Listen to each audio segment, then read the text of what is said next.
Today is Monday, November 8, 2021. We are live at the Bridges in Rancho Santa Fe for the 4th annual Anthony Anderson Celebrity Golf Classic right outside of San Diego, California. Coming up next on Roland Martin Unfiltered on the Black Star Network, we will hear from Anthony Anderson about this golf tournament, what it means for his foundation, and also this being the final season of Blackish on ABC. A Sirius XM radio host, Joe Madison, and he is on a hunger strike.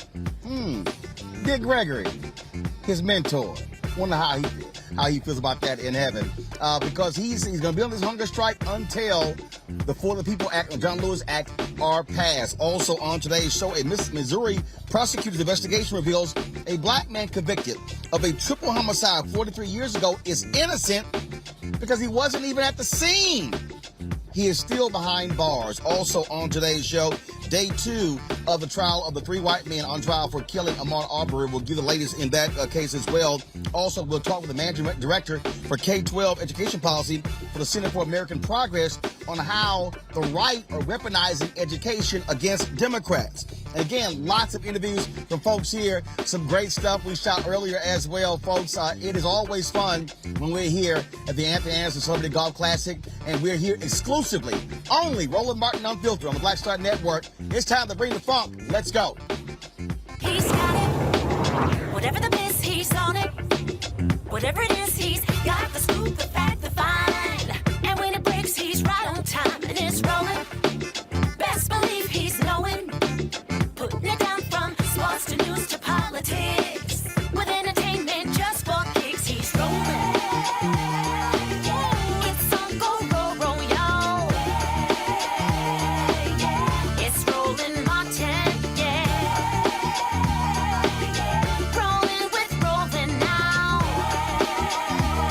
He's funky, he's fresh, he's real, the best, you know he's Roland Martin now.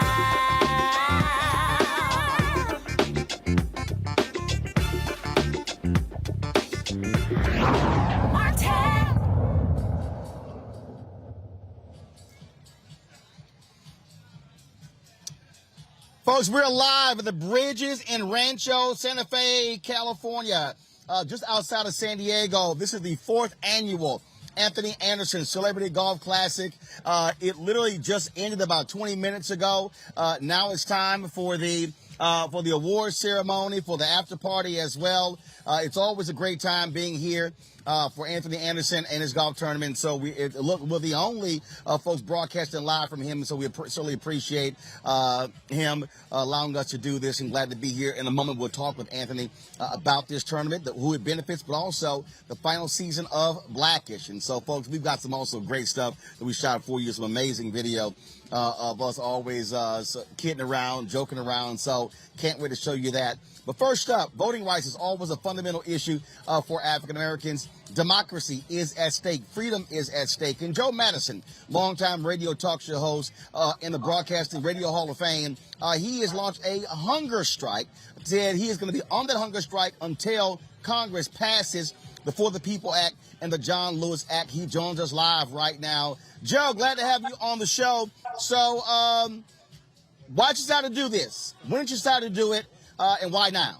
Well, I decided, I'll be honest with you, I decided when Biden was at his town hall meeting and a young lady asked him about using the filibuster to at least get the John Lewis bill passed or to get the Freedom to Vote Act passed. And he said, well, he waffled and he had to, well, I got to get this infrastructure bill through.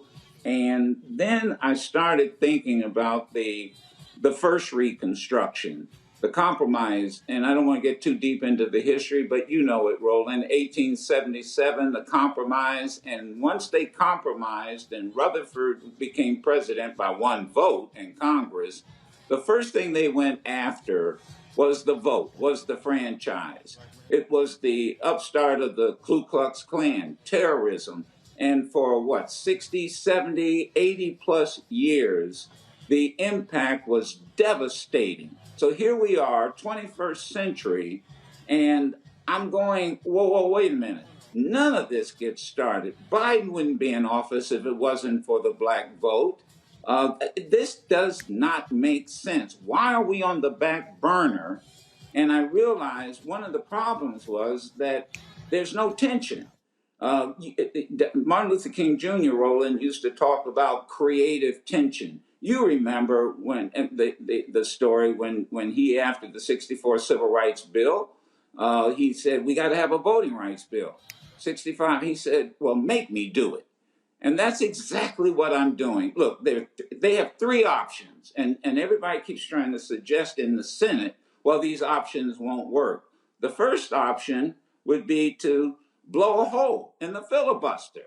I mean, the filibuster has been used to suppress our vote and our civil rights from the very beginning. And it's not a law, it's a rule in the Senate. You blew a hole in it for the Supreme Court Justice, you blow a hole in it when it comes to the budget of the United States. Well, damn it, blow a hole in it for our right to vote. The second thing, the Congressional Black Caucus, Roland, even said to asked Schumer to do what? Reconvene, and come back with a vote again. And then there is the Freedom to Vote Act, which, by the way, could help do what the John Lewis bill would do. Now you've got three options, and then all of a sudden we're hearing, well, you can't do that. And I'm telling Biden, I'm telling Congress, look, if you don't do this, then you're going to have a rough go of it in midterm, and you're certainly going to have a rough go of it when it comes to re-election.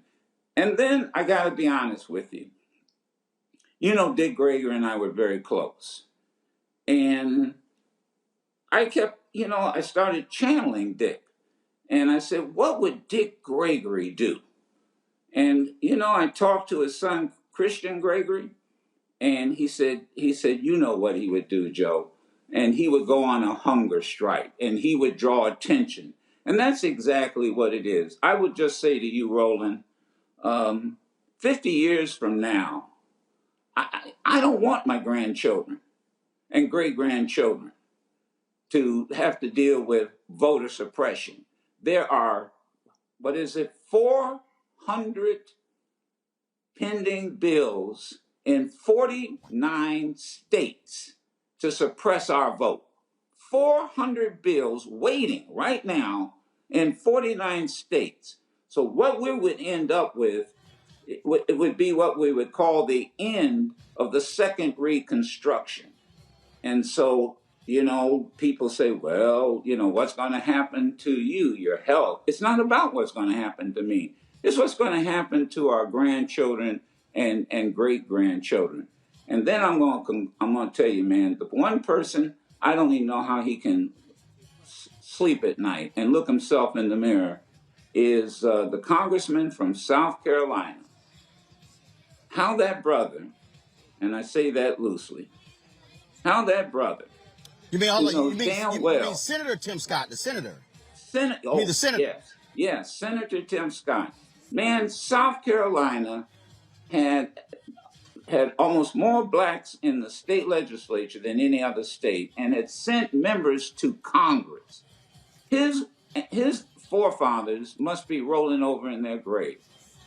So, a hunger strike is a protest. The women used it in the suffrage movement in the United Kingdom. They used it here in the United States. And to me, it's not only a political protest, but it's moral.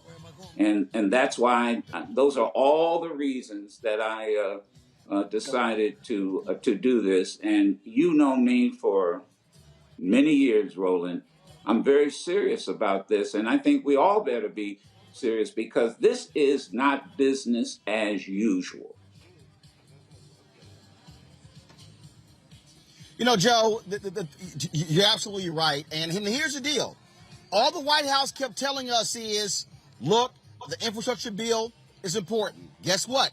It's now passed. They're dealing with reconciliation. But the reality is this here. They better realize Terry McCullough lost by 72,000 votes in Virginia. We know what they're already doing in Texas, in Georgia, in Florida, those places along those lines. If they don't move on this, they can guarantee they're not going to win the House. They're not going to win the Senate. And then you're talking about folks who are representing a minority of Americans who are the ones who are totally in control. And let me make this very clear to them. And I always say this is constructive criticism. I go back to the days of Lyndon Johnson after the Civil Rights Bill was passed in 1964. Martin Luther King Jr. showed up and said, we need a 65 Voting Rights Act because millions of black folk, particularly in the South, can't vote. And what did LBJ say to him? Make me do it.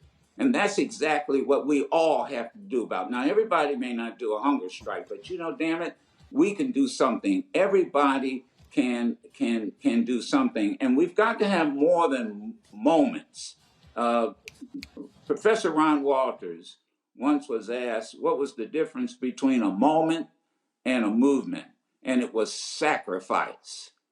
A movement requires sacrifice, and that's what this is all about, and that's what Dick was about, and so I mean his spirit just kept talking to me, and I realized that there's got to be tension, there's got to be creative tension with the Biden, President Biden, and with the Senate. So look, Congressional Black Caucus said, look, reconvene them and try it again. They've had five votes, and they can't protect and stop the suppression of particularly African Americans.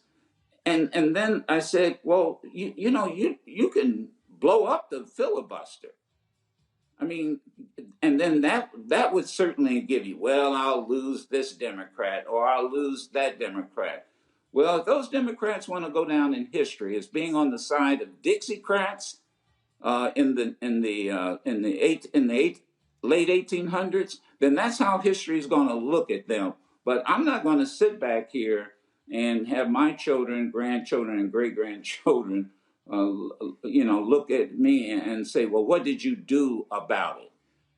I'm worried, I'm concerned, but I tell you, and I'm going to say this to the Democrats, that they better understand, they can't win a national office without us.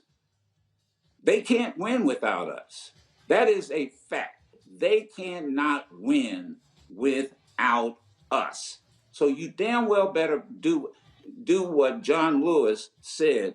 And I was thinking about the last words of John Lewis. He said, I urge all of you to answer the highest callings of your heart and stand up for what you truly believe. And that's what I'm doing. Joe Madison, Sirius XM radio host, Morning Drive. Man, I certainly appreciate it. Thank you so very much. And good luck with the hunger strike. And we're going to keep the pressure going on our end as well.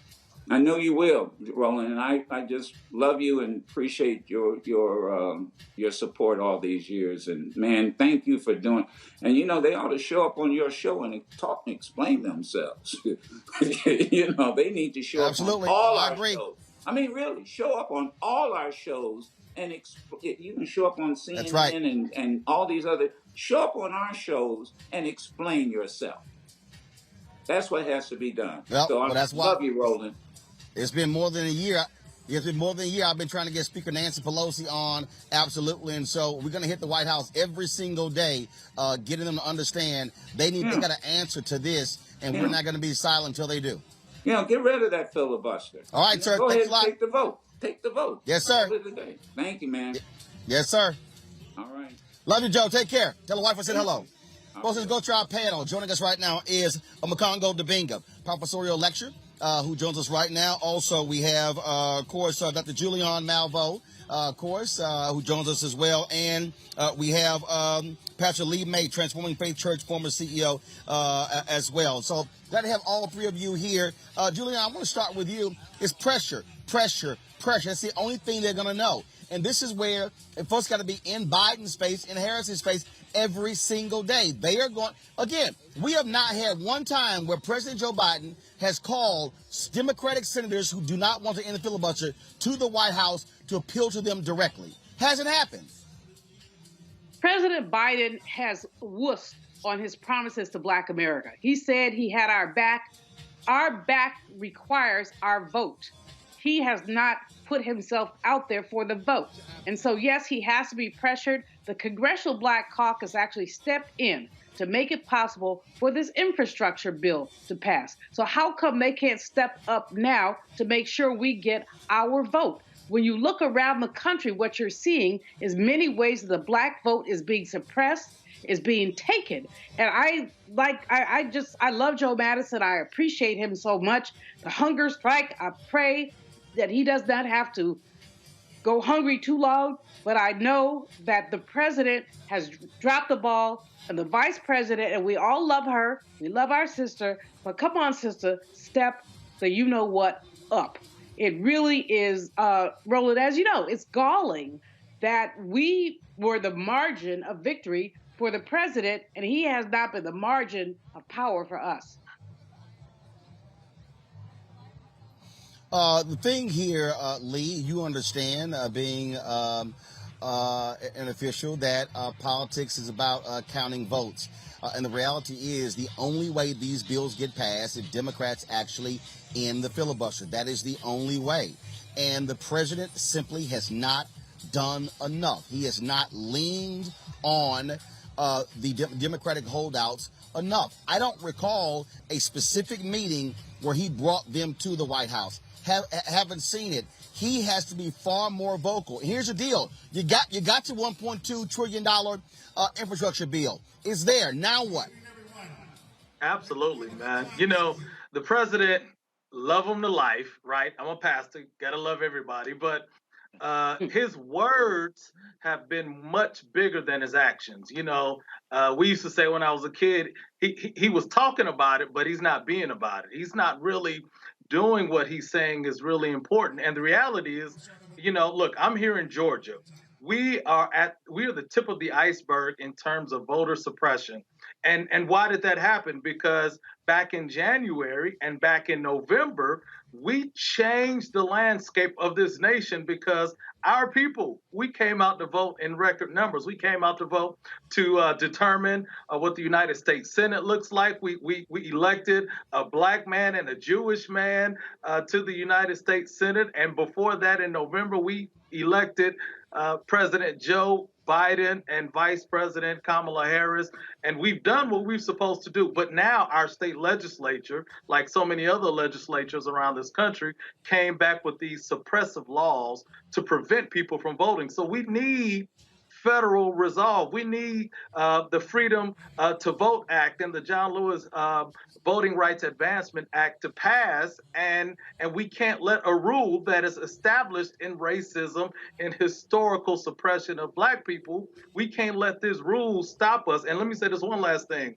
You know, when we start having these conversations about you know, an infrastructure bill and budget reconciliation and debt ceiling, and we put that in the same breath as voting rights, y'all, they've completely missed the ball.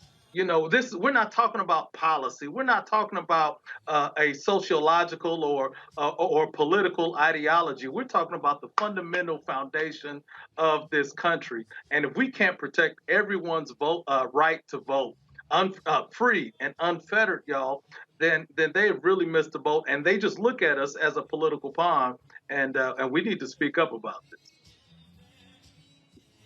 Congo. Bro, first of all, I got to say that I commend Dr. Joe Madison for what he's doing. And when he's talking about this moment versus movement being sacrificed, look, we can all give the respect for what he's doing, but we have to join him. Like he said, everybody can do something. And we're all not going to do a hunger fast, but he is committing to a daily action. And so all of us need to recommit right now. Maybe we're saying, I'm going to be the guy that tweets out every day. I'm going to be the person that calls the senators and the Congress people every day. I'm going to be the one to put these the pressure on these corporations who tweeted out things like Black Lives Matter and we support voting rights, and then turned their back and wrote big checks the week after, the month after, to these Republicans. Maybe we're going to be the ones to use journalistic skills we got to call that stuff out. We have to do this. Roland, people don't understand history like you and Dr. Madison and Dr. Malveaux and Pastor Tom. They don't understand, right? They don't understand that this is happening again. And so too many of us are walking around like, oh, everything is going to be okay because we think the rights that we have are going to be permanent. But if we don't fight for it, we're going to lose it. And so President Biden, Vice President Harris, you got to know that we are going to be coming harder than we've already been coming, because you haven't been listening. And so now we're going to take it to the next level. Dr. Madison's leading us. And that other point about coming on these shows, your show, his show, to speak, this is key, man. The messaging is terrible. With Trump and everybody, Hannity and Trump, they're like this. He can just call them up every single day. Where's the network where you can come and talk about what you're doing? If you're not going to talk about it with us, then you're not doing it. So we're going to make you get out there and make sure that you do it, because without this, there's nothing. Mm-hmm. Absolutely. All right, folks, hold tight 1 second. I got to go to a break. We come back. We're also going to talk about the $1.2 trillion infrastructure bill. A lot of stuff that's in it.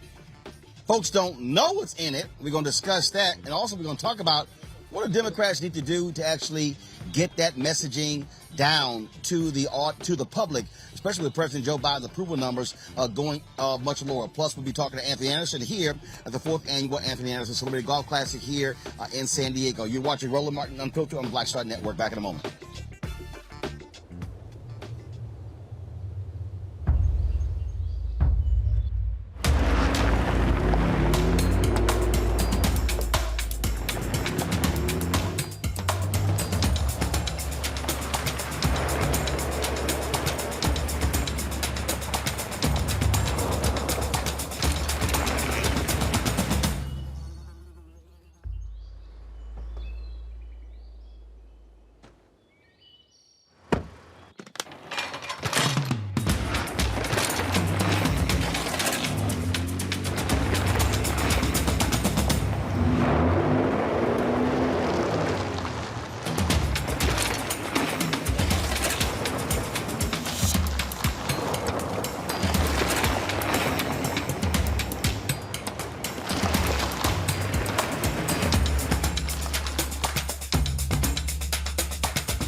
Betty is saving big holiday shopping at Amazon. So now, she's free to become Bear Hug Betty.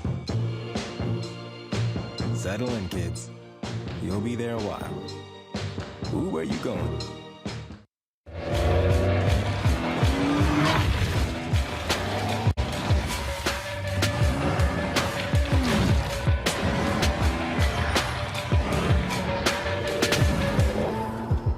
Time to be smart. When we control our institutions, we win. This is the most important news show on television of any racial background. Y'all put $2, $3, $4, $5, $10, $15, $20, $30 on this and keep this going. What you've done, Roland, since this crisis came out in full bloom.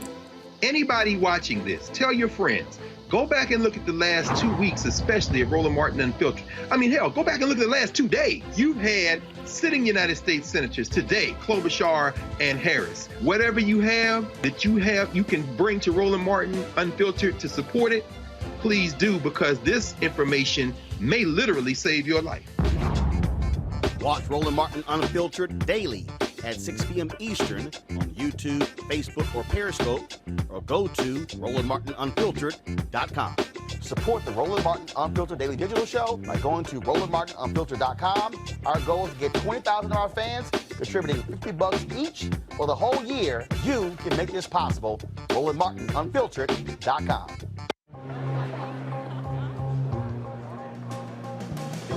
Are the stars out tonight?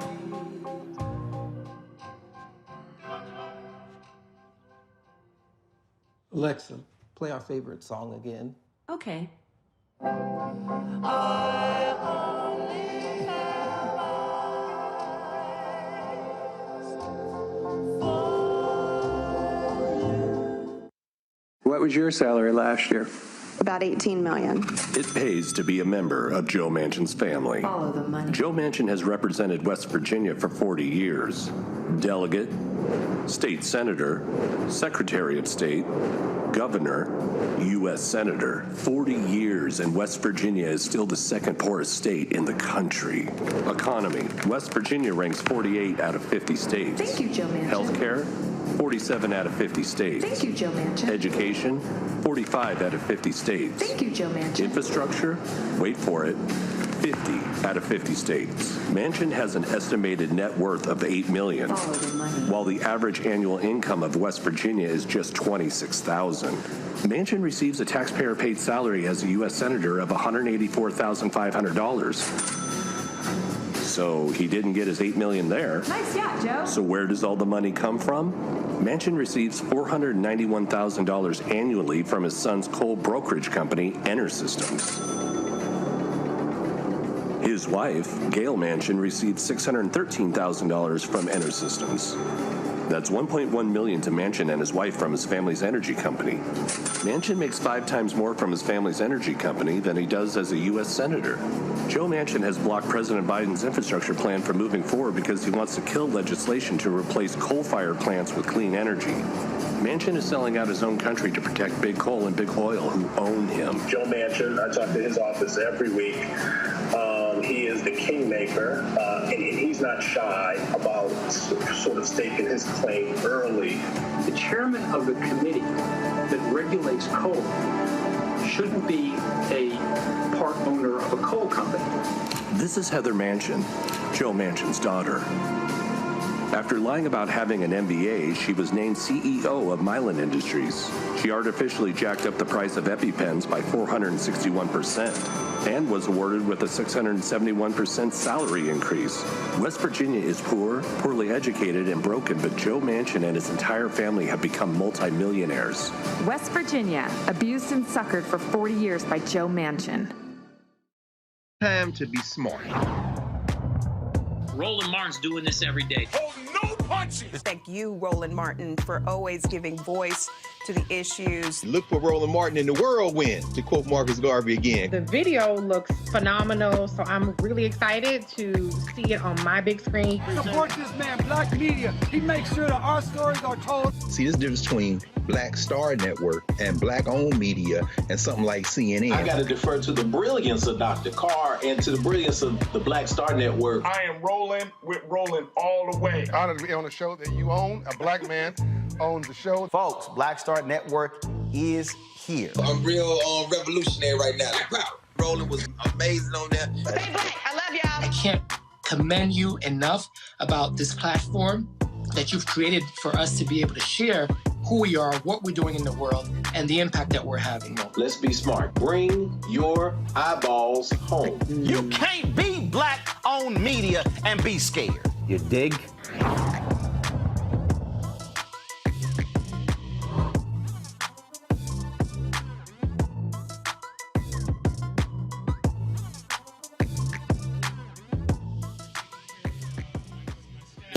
Hey folks, welcome back to San Diego. We are here at the 4th annual Anthony Anderson Celebrity Golf Classic at the Bridges. Anthony is speaking right now. We should be able to get a shot of the stage if we can.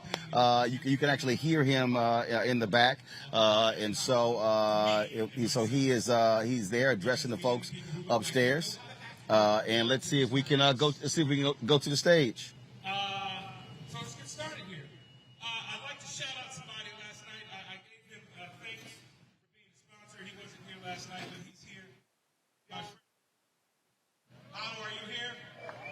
Ladies, give Otto Malley a round of applause for being one of my sponsors here tonight. We just met not too long ago, and everything that I've ever been a part of, he's come on board and treated me like more than a friend. He's treated me like family. So Otto, thank you very much for your contribution to my foundation, but thank you for being a friend in my life and your contribution to my life, Otto. So thank you from the bottom of my heart, brother. I love you. Yes, I said Otto. And if you guys have been into LA and saw the Rams play in SoFi Stadium, that's all because of Otto Malley and his friend and his partner, Stan Kroenke. So give it up for them. Oh, Otto, and hey, Otto, that yacht, your yacht that you gave last night in the auction, sold for top dollar, baby. Thank you. And we told them that you said that they could use all 4 bedrooms on the yacht. That's how we sold it. Oh, and we sold it because we also told them that you were given a case of your personal wine, Screaming Eagle. So they didn't give a damn about the yacht. They just wanted the 4 bedrooms and the wine. So Otto, thank you for that. Are we going straight into the winners of the tournament, or are we going to best dress, worst dress? What are we going to do? Okay, this is what we're going to do. We're going to flip this. We're going to give you the list of the winners of our tournament later. But we are going to start with the best dress. Best dressed golfers today for a woman, Debbie Dunning. Debbie Dunning, please come to the stage. Best dressed woman. Best dressed man. My man, Troy Muyong. Come on up to the stage, Troy. Come on up here, Trouble T. Roy, you and Debbie Dunning, and get your gifts for best dress. I don't know how they put me on the worst dress list when I have Gucci flip-flops that match my golf outfit. All right, come to the stage, guys. Come up to the stairs right here.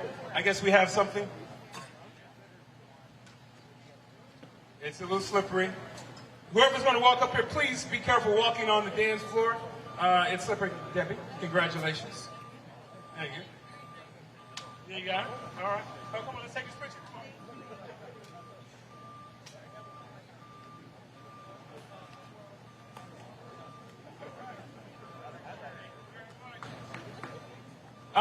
So moving right ahead from best dressed golfer, we're going to worst dressed golfer.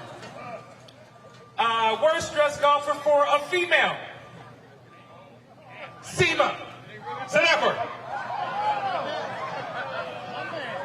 I just read the names. I didn't pick it. Seema, come on up here and get your prize. Worst dress for a female. Seema. Worst dress for a male. Roland Martin, please come on up here and win your award, Roland. 10 years in a row? Wow. Roland Martin, please come up and receive your award for worst dressed golfer. Seema, you won worst dressed, Seema. Please come up here next to Roland and stand and win your booby prize. Be careful walking on it. Well, you look like an orderly out of a Fat Boys movie, Roland. Disorderlies. Come around here to the stairs. I love your color coordination, though, Roland. I do. You got to give it up. Everybody ain't able. But when they dress like you, they look like they're disabled. Please come over here. Come over here. All right, let's take a picture.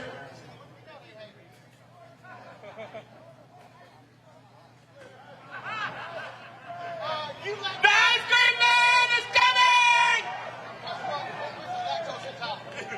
Ladies and gentlemen, give it up for our worst dressed golfers, Seema and Roland. Seema and Roland.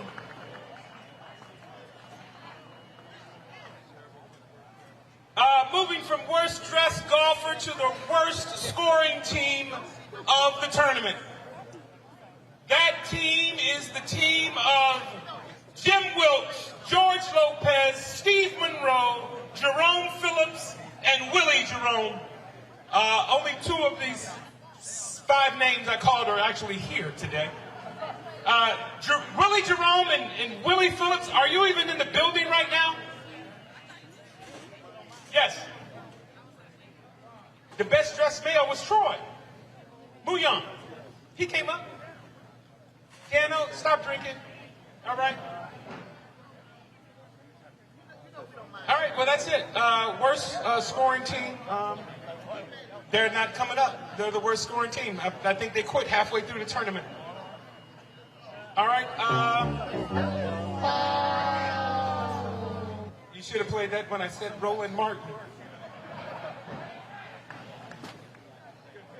Yeah. No, I'm not going to say that out loud. With the third place, I have my glasses on, with a team score of 53. 53, our third place team for the 4th annual Anderson Family Foundation goes to, I do need help. I see one. David Justice, John Andrews, Chris Reed, William Collins, and Rick Frazier, 3rd place. 3rd place. And I will tell you this right now, if none of your team members are here, you're disqualified, and whoever is this next best tournament wins your prize. All of them got a show? You're missing Dave Justice. I'm sorry, you guys. Come on up. We can shake, brother. Congratulations. Congratulations. Congratulations.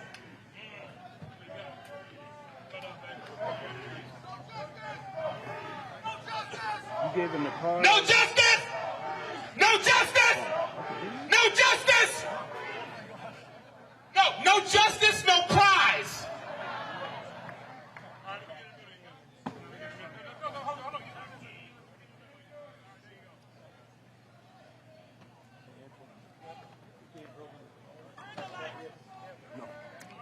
Congratulations, guys. Congratulations. All right, second place with the score of 51. All right, folks. So they are continuing to hand out. First of all, y'all know doggone well Anthony Anderson is a straight up hater. So he's really upset that he's really upset in terms of how I was looking fly. Antoine, put that camera over here. Let me show y'all something. See, here's what they mad about, y'all. So what they mad about that. This is how, of course, the show colors. They mad I got the white, and they mad about these shoes. See, that's what they mad about. Antoine, focus, man. That's what they mad about. They mad about that. See, they don't. That's what they can't stand. All right, so come back. I'm gonna show y'all something else. This is what they mad about. So I'm gonna show y'all this here. Bring my golf back. Bring my golf back. Here, zoom that out. Zoom that out. I'm gonna show y'all what they mad about. See, when they haters. See, this is what they mad about, y'all. See, they mad that I also had the Roland Martin unfiltered golf bag right here. Y'all see this here? That's why they also upset. Then they mad because Anthony mad because he don't have this here.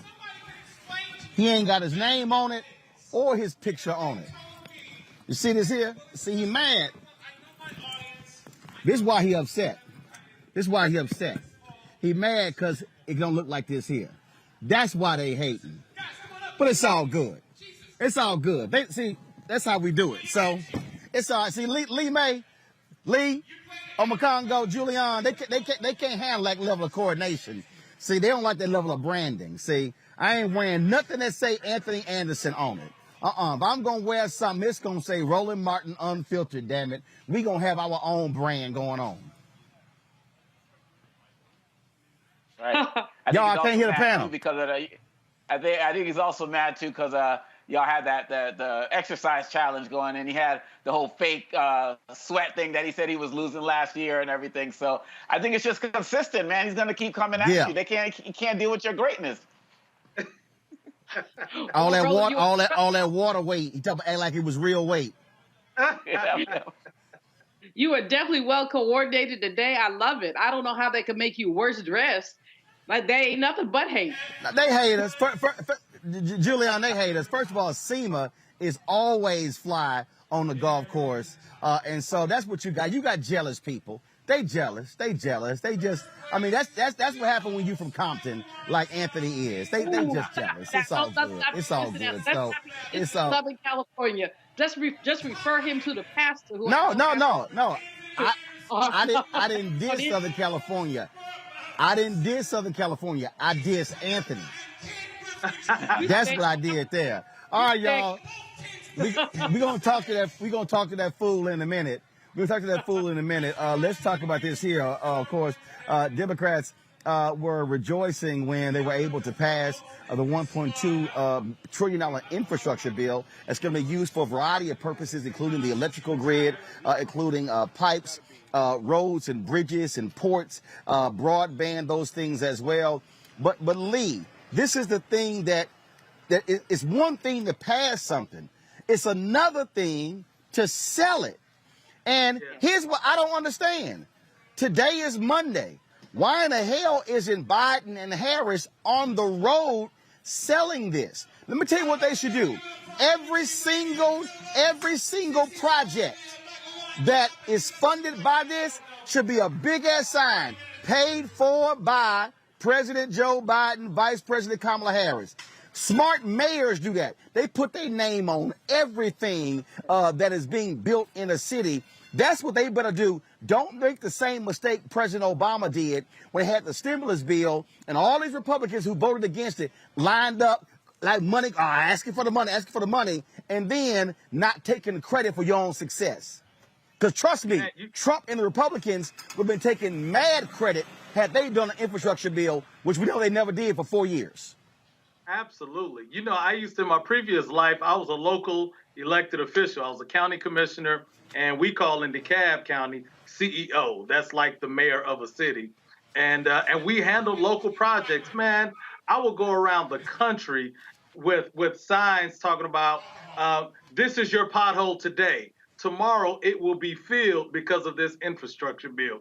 Everybody understands potholes. Everybody understands roads that need to be repaved. They understand the need to get off the streets to be able to get on public transit. And everybody understands bridges that you go over that are dilapidated. Man, our nation, unfortunately, for literally 2 generations has underfunded our infrastructure needs, and they just did something big, and ain't nobody talking about it.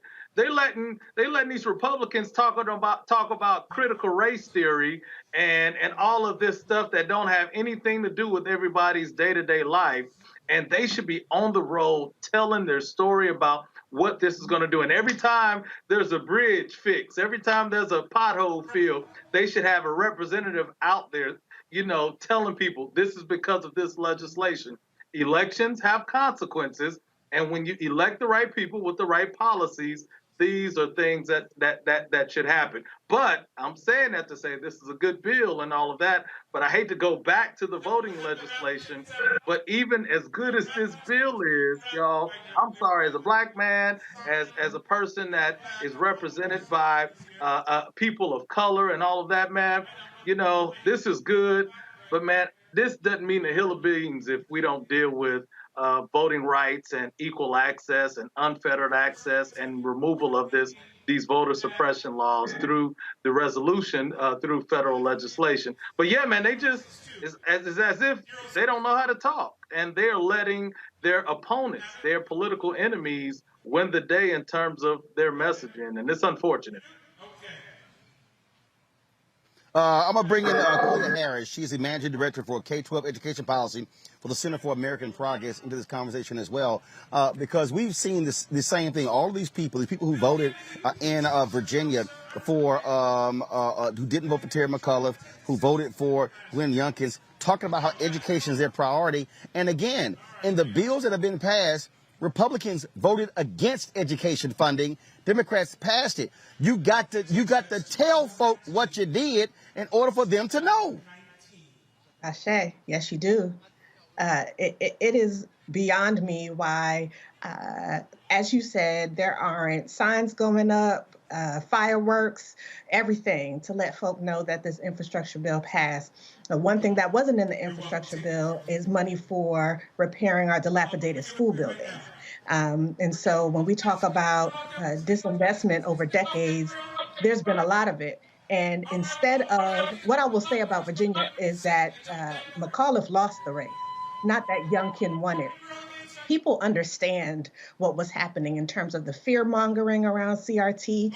Most people don't know what that is. And instead, we lose our leverage when we don't say, this is what we're about. These are the education policies we want to pass. Youngkin, tell us what you're going to do. Are you going to refuse money from the federal government that comes for free preschool for 3 and 4 year olds, right? Call him to the mat and ask him how he's going to implement actual education policy, because CRT itself is not a policy. Discussing racism is not in and of itself a policy. What are the policies that you're actually going to pass that ensure that every child of Virginia has access to a quality education? And as we move into the 2022 election cycle, if we don't seize the high ground and if we don't stop taking the bait, if someone asks, are you teaching CRT? Don't get into this back and forth on whether or not that's happening in K-12, because there are aspects of it that do show up in K-12. That's the wrong conversation. We need to be talking about what we will do for children, what our opponents will not do, like make sure that their school buildings aren't making them sick, don't have lead pipes, aren't falling down around them, have proper heating and cooling, have access to broadband. And those are the things that we have not been seizing the education discussion on. And, it's on the minds of all people. It's on the mind of parents, certainly, of our students, of our educators who have really been having a tough year trying to come back and navigate this COVID space. So I don't understand why we aren't being more aggressive and more proactive, but we ought to, and we need to really quickly. The thing here, Omokongo, when we start breaking these things down about whether we're talking about the yelling and screaming of Republicans about critical race theory, again, it's not about education. Smart politicians know how to sell it. You use the bully pulpit to actually do it. If you're the White House, this is what you do. You decide to have education town halls. That's what you do. You have infrastructure town halls. You hit cities. You go to the red states where they broke as hell and say, this is what you do. You pinpoint every single district where the Republicans who voted against the bill and then say, I bet you they're going to be asking for money. See, you got to be as ruthless in calling them out as you are in, the people have figured out. That was Obama's problem. His whole deal was, people have figured out. No, they're not. You have to tell them what you did. That's right. That's right. And absolutely. One of the things that really bothered me, particularly in Virginia, was that when you saw that ad going against Toni Morrison and Beloved, I'm like, where are the other teachers? Where are the other parents that McAuliffe is going to pull together to talk about how this education curriculum in terms of studying diversity and history is important for our kids? Like, they were so busy talking about Trump and they were so busy talking about so much stuff pie in the sky that they weren't pulling people together on the local level to actually talk about what's going right with education. And one of the things I'm concerned about is that these Democrats don't really have a strong grasp of the education system within itself. Why can't they talk about the importance of studying the civil rights movement, studying slavery, studying the Trail of Tears? It's like they don't have a strong enough grasp on it. You saw when Yamiche Alcindor asked President Biden about critical race theory, and he completely diverted to talking about his infrastructure plan. And so I think that these Democrats, they need to do a little bit of studying themselves, because if not, all they're going to find themselves doing is being responding to what Republicans are saying. And as they say, when you start using the language that the other party is using, that other party is winning. And so Democrats have to seize this platform. They have to get on, like I said in the last segment, they have to get on shows like yours. Some of these guys, Harris and Biden and some of these other guys who won, we haven't seen them since they were campaigning on our shows. And some of them didn't even come here then. And so if they want to really get this messaging right, they got to learn some history themselves. They got to formulate their own language, and they got to get out there and, like you said, shout it from the mountaintops. Julian, again, what we're talking about here is when you understand both parties. Republicans believe in bumper stickers, and they pound the message over and over and over again. You got to cut them off at the pass. And so it's also how you deploy your assets, who you're sending out there. That's what you do. The White House offered a lot of people up talking about the Build Back Better plan. But now that it's passed, now selling it is a completely different messaging strategy than trying to get the bill passed. Roland, first of all, Omokongo is absolutely right to talk about the ways that critical race theory has been manipulated into a slogan. It's a bumper sticker. It's not a treatise. It's not a dissertation. And the White House has been horribly inept in beating its own drum. This is why Biden's numbers are in the toilet, because basically what he's been doing the work, but he's not been bragging about it. He's been walking on this little tightrope. He doesn't want to tick, white folk off, but he should worry about them. He should worry about his base. He told us he had our back. Having our back does not mean kicking Toni Morrison's book under the bus. That's what it does not mean. This whole critical race theory conversation, sister who you had on from Center for American Progress, is absolutely, let's talk about the dilapidated schools. Let's talk about schools who are older than us, than anybody on this panel, and I think I'm the elder. schools that are so old that they're falling apart. What are we doing about that? Let's talk about water. I mean, one of the things, Roland, that really disturbs me, we passed the infrastructure bill. The money is going to go to the states. Now, who is it going to go to in the states? The Washington Post had a piece today talking about water in Jackson, Mississippi. Well, the legislature in Jackson is Republican, and they're already saying they don't want to give that in Jackson in Mississippi. They're already saying they don't want to give any money to Jackson. So if Black folks don't see their front yards, which now reek of feces, if they don't see that cleaned up, in 2022, they're going to say, guess what, Biden? Guess what, Democrats? Get your hat. This is the problem.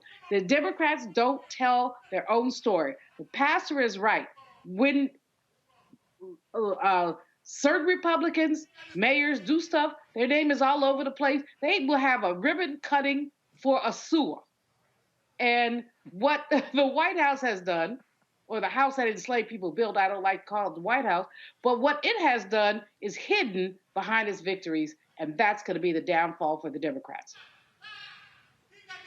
Khalil, I want to go back to this whole issue with critical race theory. This is the thing that I need people to understand. This is not about critical race theory. Again, Christopher Rufo and all these people, they said exactly what they wanted to do. Their goal was very simple. Anything dealing with race, equity, inclusion, DEI, anything. They have been wanting to get rid of slavery and other issues out of textbooks for a very long time.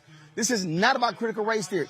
Critical race theory is the umbrella banner by which they're putting everything under. When you have these people who are going to school board meetings talking about my child brought this homework home, they cannot name the teacher, they cannot name the principal, they cannot name the school. And so we need to understand what this is. These are white people. They are playing on white fears. And that CNN story with those suburban, Virginia moms, same BS. They are appealing to the whiteness of these people. That's what we're seeing. That's correct. And the fact of the matter is, what needs to be done is, when we think about the word parents, we can't allow that to be code word for white parents. So when they say, parents feel, you need to push back and say, which parents are you talking about? Because as was said already on the panel, there was not a rallying of Black and brown parents in Virginia saying this is what we want for our children. And furthermore, many of us are parents. And so we can't cede ground to a small group of loud voices by them saying, well, you don't want to listen to parent. Well, I have 3 daughters and I'm a parent. And I'm saying to you, this is what should be happening for not only my 3 children, but the children in my community who are also my children. So we cannot cede that point. We cannot allow parents to equal white people. We cannot allow CRT to only equal Black and brown people because critical race theory and culturally responsive education is about all children.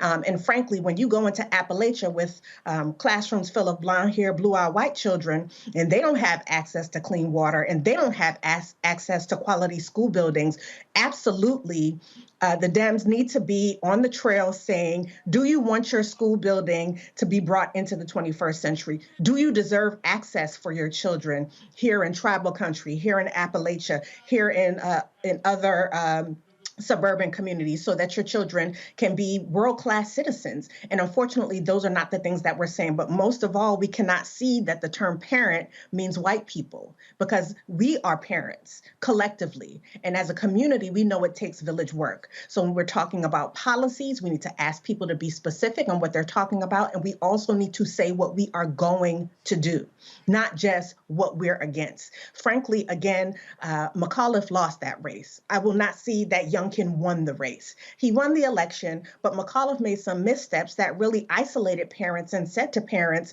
your voice is not valuable in this space. And that can't be the case either. Right? You can't just say, you don't really know what you're talking about. And frankly, what we've seen around the country is that people know their neighbors. They know who they go to the grocery store with. They know who they sit in their church pews, mosques, synagogues. And they did not overwhelmingly, despite the money poured into school board elections, vote for people who are anti-CRT, vote for those loud voices willing to be disrespectful to teachers, disrespectful to school leaders, and to existing school board members. They did not vote them in on a wave. because people know their neighbors. And so I agree we need to push him more locally. But there does need to be a national campaign to sell what exactly are the Democrats about? What does education policy mean for you and your child? And what are we going to do to make sure that happens? And we need to weave and sew the needle around what that explicitly means for people of color. And if you're in Appalachia, you talk to those families. If you're in tribal country, you talk to Native Americans. If you're in Brooklyn, New York, or Baltimore, Maryland, you talk to Black families. If you're in El Paso, Texas, you talk to Latino families. You don't just make blanket statements and not explain to people how your policies are going to improve their lives immediately. And that must happen. Schools don't exist in isolation. Schools exist in an ecosystem. So when you have this infrastructure money coming in, you talk about transportation, you talk about affordable housing, you talk about access to new jobs and how that's going to make sure that their quality of life is one that they can believe in and that they can practice self-determination. If that doesn't happen, we can expect not only a 2022 wave, but we should be iffy about 2024. Yes. All right, Ms. Harris, we appreciate it. Thanks a lot. My pleasure. All right, folks, I'm going to go to a break. And going to break, we had a little fun with Mike Phillips. Mike Phillips just got back from Los Cabos where he had a jazz event and a golf tournament. Well, let's just say Mike didn't invite all the brothers to it. So we're going to have a little fun with him. And so we're going to go to break playing this for y'all. We're at the 4th Annual Anthony Anderson Celebrity Golf Classic here in San Diego. You're watching Roland Martin Unfiltered on the Black Star Network.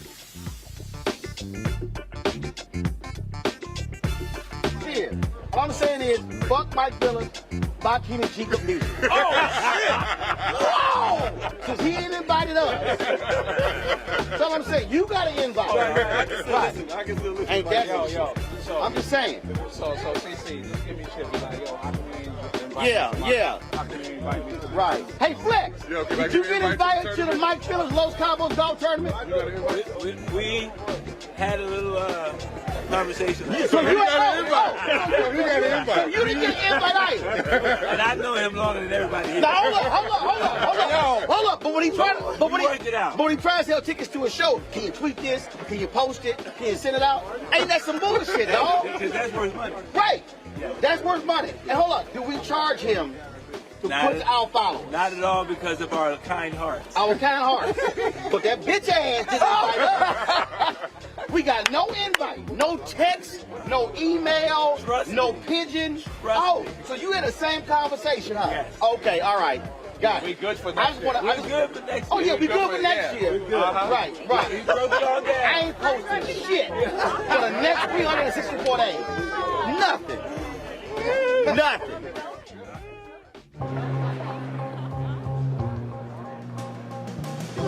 Are the stars out tonight?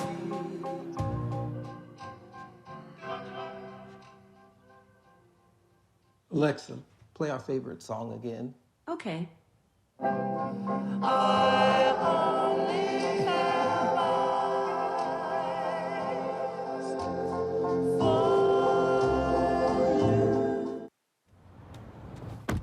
Oh, that spin class was brutal. Well, you can try using the Buick's massaging seat. Ooh, yeah, that's nice. Can I use Apple CarPlay to put some music on? Sure. It's wireless. Pick something we all like. Okay, hold on. What's your Buick's Wi-Fi password? Buick Envision 2021. Oh, you should pick something stronger. That's really predictable. That's a really tight spot. Don't worry. I used to hate parallel parking. Me too. Hey. Really outdid yourself. Yes, we did. The all-new Buick Envision, an SUV built around you, all of you. Once upon a time, there lived a princess with really long hair who was waiting for a prince to come save her. But really, who has time for that? Let's go. Feeling myself. I'm feeling She ordered herself a ladder with Prime one-day delivery, and she was out of there. I want some hood girls looking back at it and a good girl in my tax bracket. Now, her hairdressing empire is killing it. And the prince? Well, who cares? Prime changes everything. Hi, y'all doing? It's your favorite funny girl, Amanda Seals. Hi, I'm Anthony Brown from Anthony Brown and Group Therapy. What up, Lana Well, and you are watching Roland Martin Unfiltered.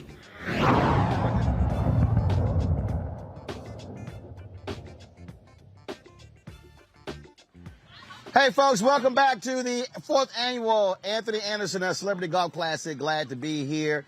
It is just ending. Folks are moving on out, and so there have been lots of folks who have been here. A number of top athletes, other celebrities, Seth the Entertainer, Dr. J, Marcus Allen, Willie Gault, Vince Coleman, Otis Anderson, Jerome Bettis, Sterling Sharp. I mean, the list goes on and on and on.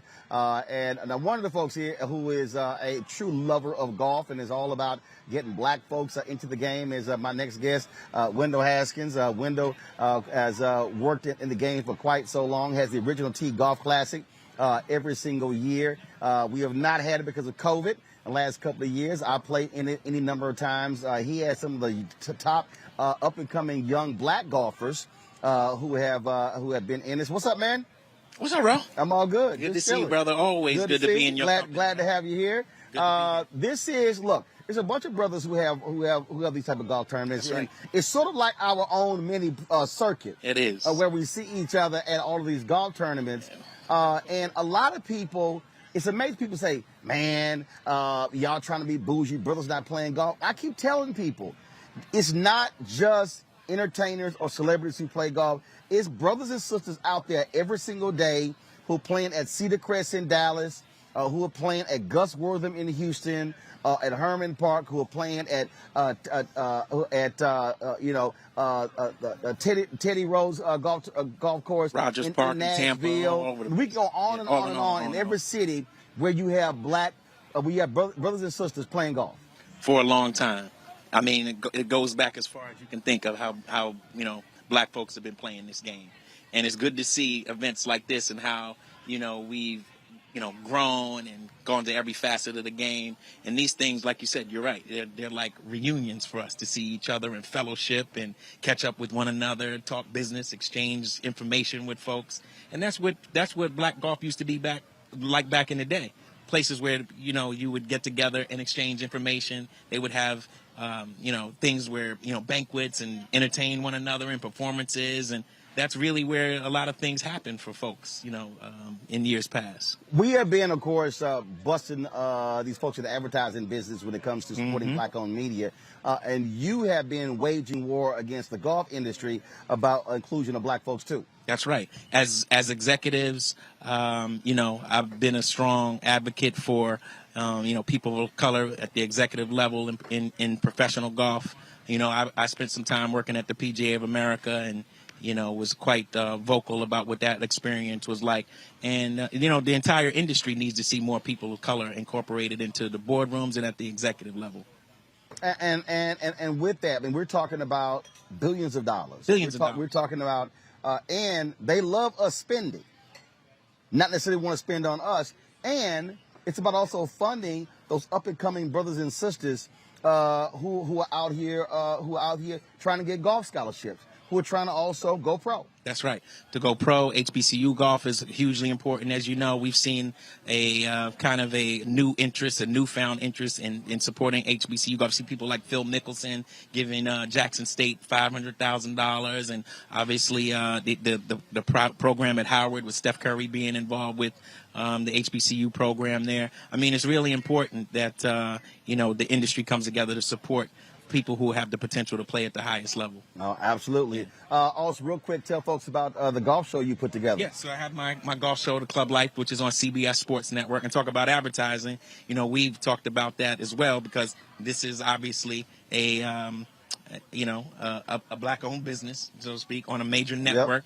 Yep. And once again, it's time for the industry to be able to step up and put some sponsorship and advertising dollars behind this and make the spin with Club Life on CBS Sports Network. So I'm, working on that very diligently every day. It's always an experience, yep. Going after sponsors and advertisers. And I always say, if the industry wants to see things like this be successful, here we are on a major network, brother, doing a show at a high level and bringing all of these folks on my show and potential tour players on the show. Yep. So it's time to support something like this. All right. Wendell, always good to see you, Always, man. Keep handling your business. Oh, you know. All right. If folks want to reach out to where they go? You can go to www.originalt.com. Okay. Yeah. Thanks a bunch. Yep. All right, folks. Got to go to a break. We come back. More Roland Martin Unfiltered. You know what? Hold on. Before I do this here, let me go ahead and set it up, y'all. Let me pull up my iPad. I just want y'all to see how gorgeous this course is. And so we're gonna go to break. I want y'all to see this drone shot here. As we go to break, again, we are here y'all go to the shot right now and take it. We are here in near San Diego, folks. The 4th annual Anthony Anderson Celebrity Golf Classic. We have been having a fabulous time, y'all. This course is amazing. This course is absolutely amazing. And so we had a great time. This is a course. It's called the Bridges course. Like I say, it is fabulous. And I just wanted y'all to see that. As the sun was setting out here, we had to give y'all that amazing drone shot right there. Yes, Anthony Anderson, that's the work of yours truly, Mr. Clean. You're watching Roland Martin Unfiltered right here on the Black Star Network. Coming up next, Anthony. Wish he was an Alpha Anderson.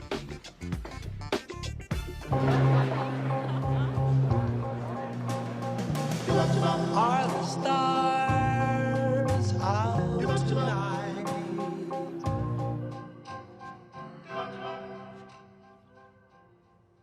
Alexa, play our favorite song again. Okay. I only have eyes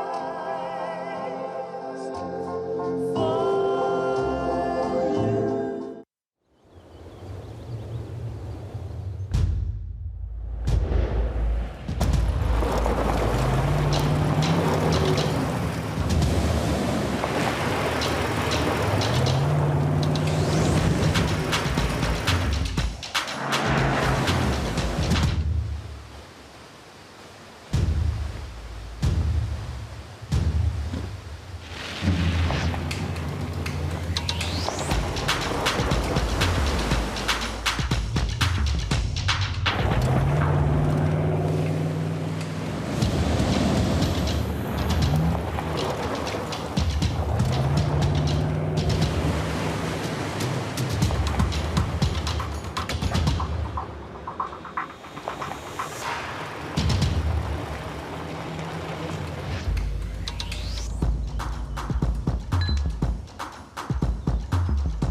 Maureen is saving big holiday shopping at Amazon, so now she's free to become Maureen the Merrier.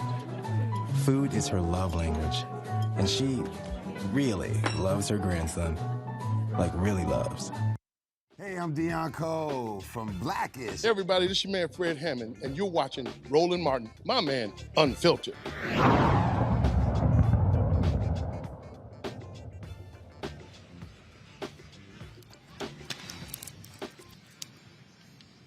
Welcome back, folks. Roland Martin Unfiltered here, the Black Star Network. Look, it is an absolutely gorgeous course. It was a gorgeous, gorgeous day here in San Diego, and certainly glad to see you. And this was shot a little bit earlier as they were getting all the tables and everything ready for the awards program here at the 4th annual Anthony Anderson Celebrity Golf Classic.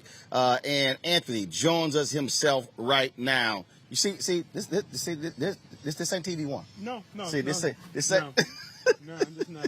I mean, we do a little something. Yeah, I see that. Yeah, absolutely. Hold on, look, I'm in your shot now. No.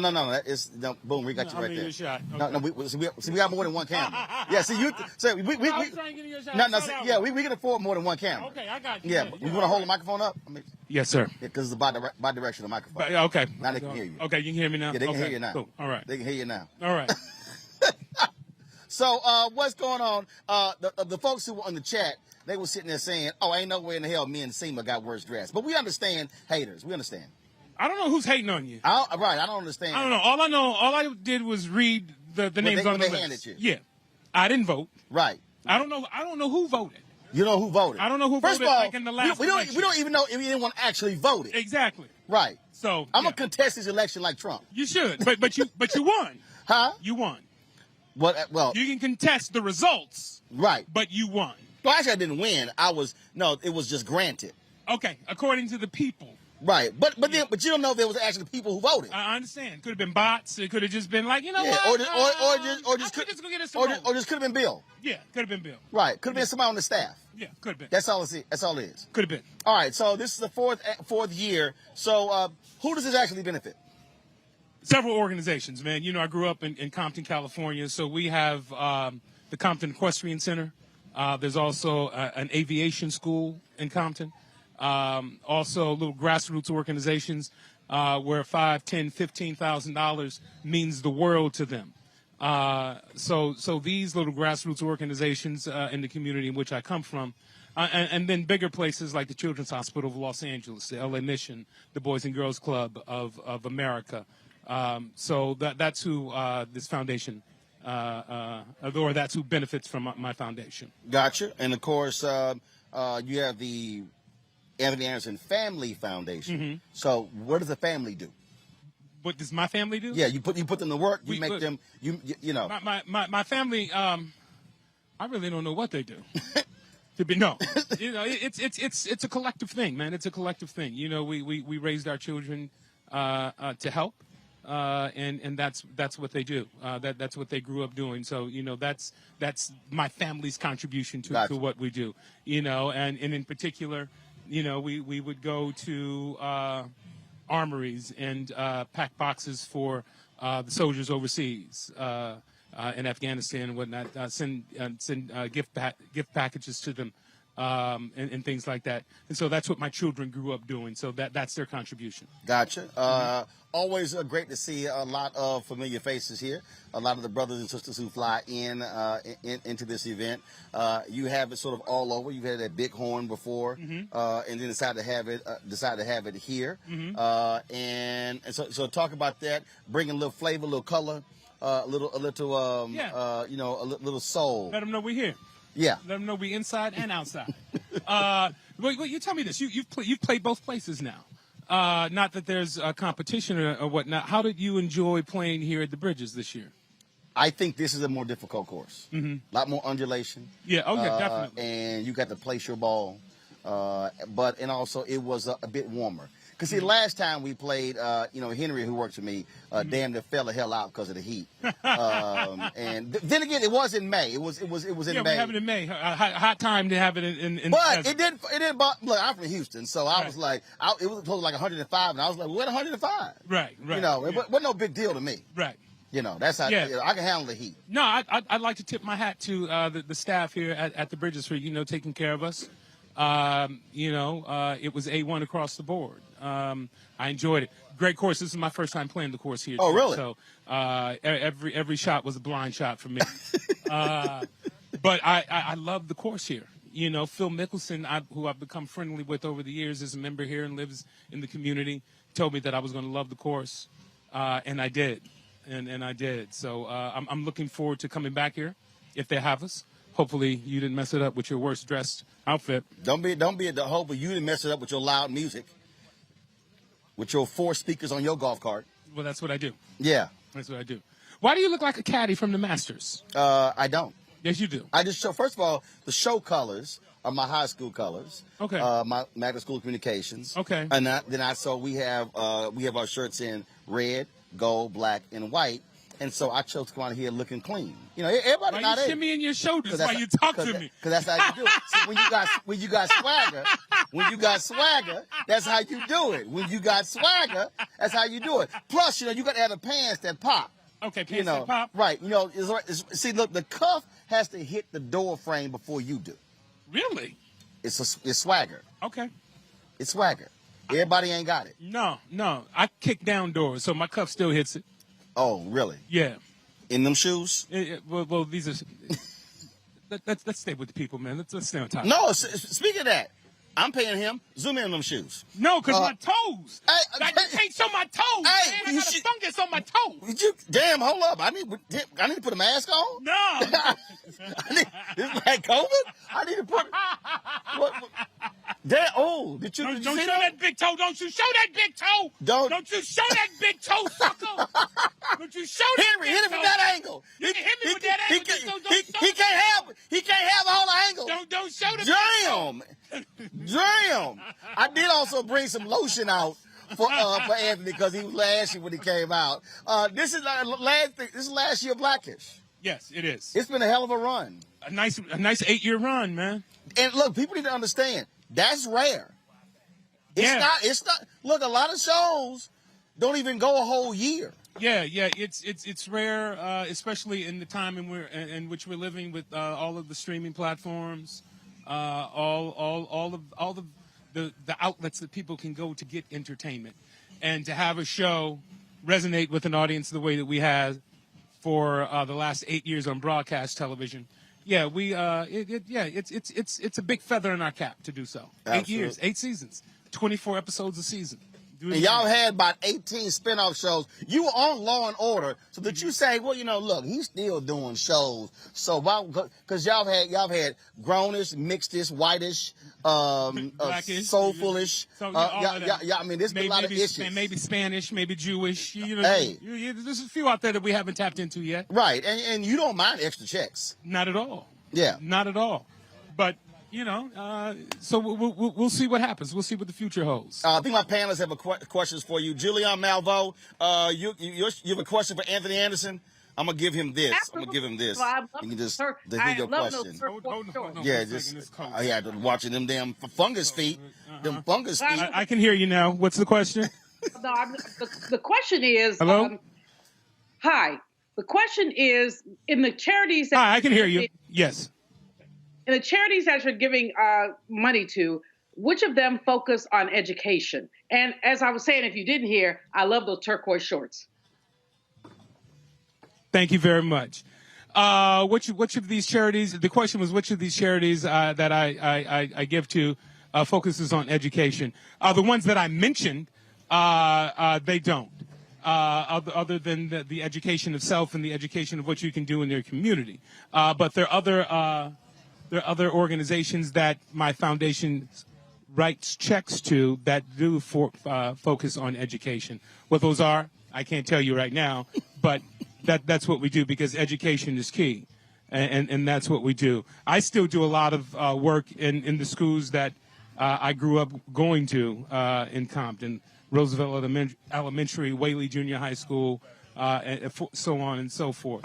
And I go across the country speaking to children, speaking at schools, and making donations to these various schools and programs. So if they're not a part of the organizations that my foundation is donating to, that we raise money for today, I personally invest in the community and in the education of young black and brown minds.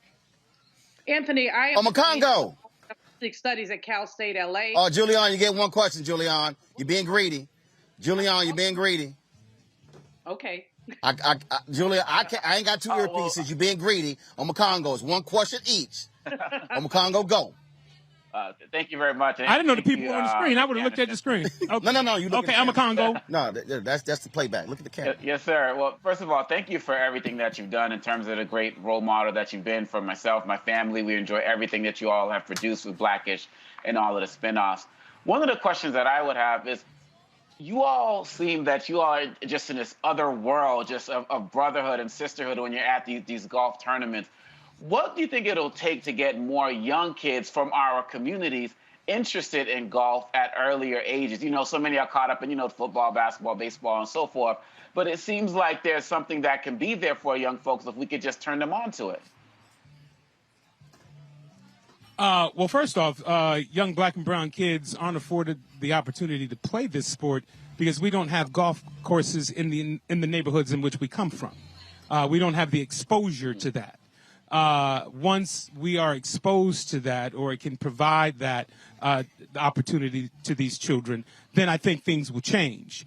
But, I don't know where you're from, but where I'm from in Compton, there wasn't a golf course that I could go to. There wasn't a golf course that me and my friends could go to. As a matter of fact, if we saw somebody walking down the street with a golf club in our hood, we went the other way. So I don't know what it is that we can do other than have opportunities like I'm having here right now with my foundation and my golf tournament. The same thing that George Lopez and Cedric the Entertainer are doing with their golf tournaments. The same thing with OTGC, my golf club in in New York, Original T Golf Club, where we invite young black and brown children out to our golf tournaments to play and become a part of it and mentor them. So it's up to us to give them these opportunities and to show them a different way of life and a different sport outside of football and basketball and baseball, because what a lot of people in our community don't understand are how many golf scholarships go unused for young black and brown children that can provide a free education for them. So it's up to us to open the doors to that and show them this so they can see that if they want to be an athlete, there's more to it than football, basketball, and baseball. There are other sports out there that we can be a part of. And, golf is an expensive sport. It has to be underwritten by somebody, a company or someone like me. And so that's what we do. That's what the First Tee program was all about. And that's, why events like this are important for the community. Lee. Thank you. Yeah, man. So look, man, I appreciate your career. And I just got a quick question. Where's my invite, brother? I want to golf. No, I'm just kidding. I'm just kidding. Real quick, a lot of times we look at celebrities, people who are in the media, people with a lot of money, and we just look at them and think that they can do it all, right? Is there anything that, like I'm a pastor now. I used to be in politics. I'm a pastor, and we just have a ton of churches that are always looking to partner with people doing good things. Is there something that you would love to really lean into, some kind of community outreach, some kind of foundational kind of thing that you want to do that you need partnership with, man? We would love to come alongside and help you in any way that we can, bro. Oh, well, we all need partners. In what capacity? I don't know. I may be a better asset to you than you are to me, coming in to see what you need help with and how I can amplify what you're doing on a national scale, given the platform that I may have that could be different from you and yours. So we can brainstorm and figure out how it is that we can help each other. Teamwork makes the dream work. Yes, sir. So yes, sir. That's what I would have to say to that. But I lean into everything that is I lean into everything that is going to help us and our community.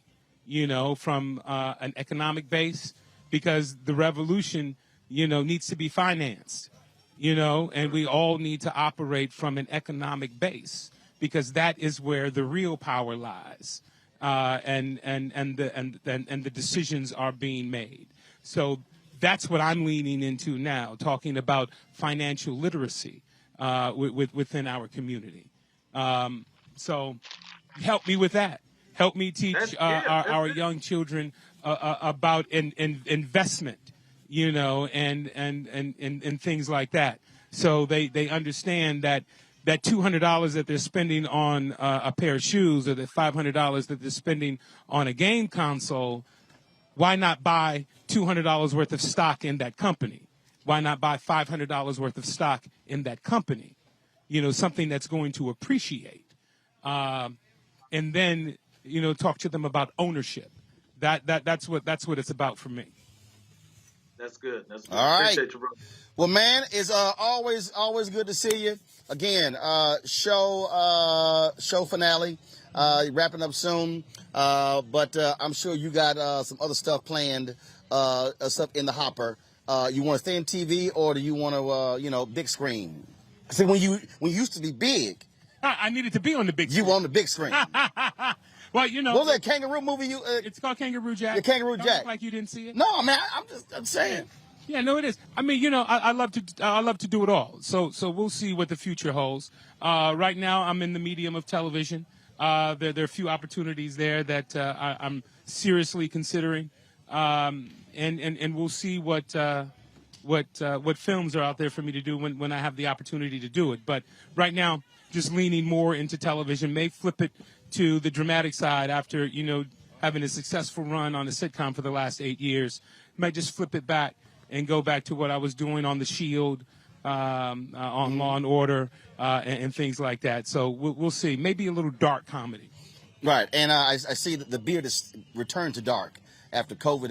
COVID exposed a whole lot of folks. Well, it didn't expose me at all. I just let the world see how it grows. No, but not just you. I'm saying, but like Eddie Levert, like he can't go back.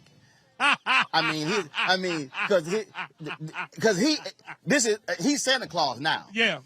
Right. No, Eddie can't go back. No, he can't. Some of them can't.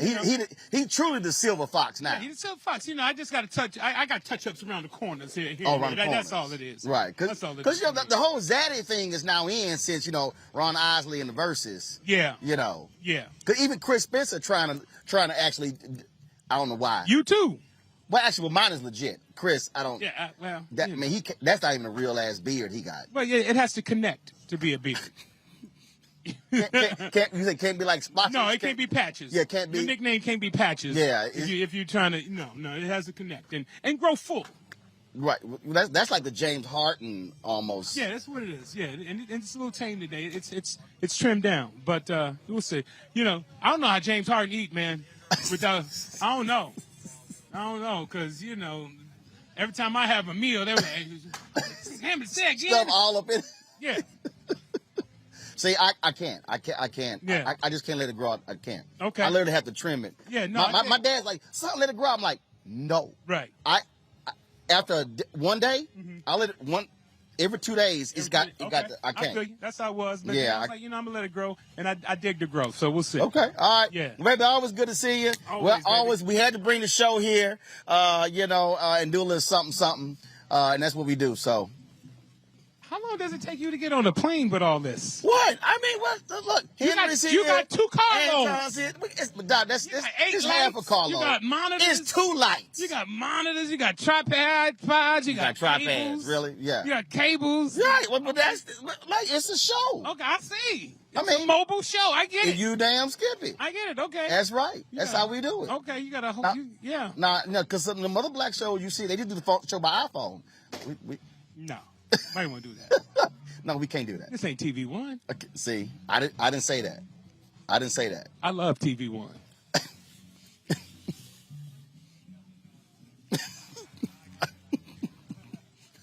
I ain't saying. Somebody yell cut.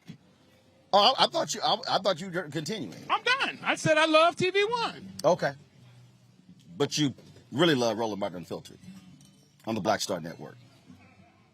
That's where we are, Black Star Network? Yeah, I launched that September 4th. Okay. Yeah. I do really love Roland Martin Unfiltered on Black Star Network. This your own network? Yes. All right. That's Chubby Bob Johnson.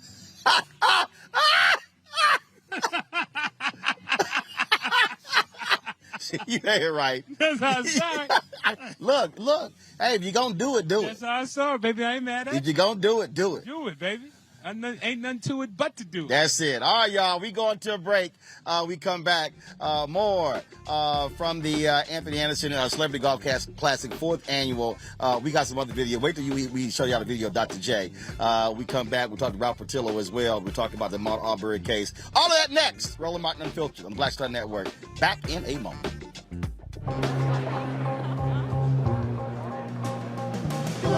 Are the stars out tonight?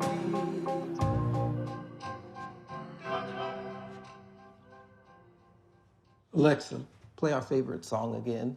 Okay. I only have eyes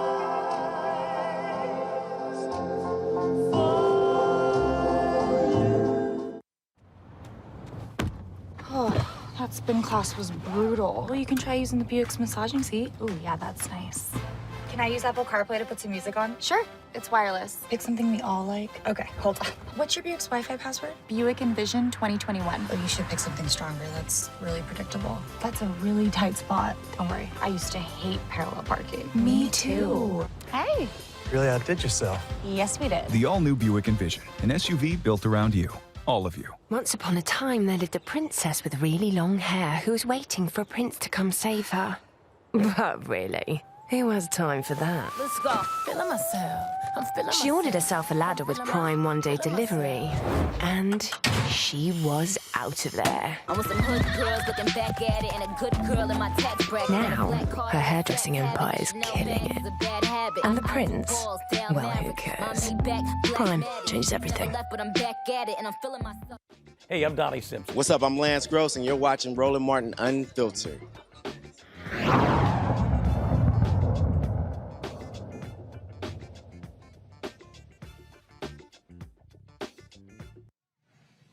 Hey, folks, Roland Martin here. Welcome back.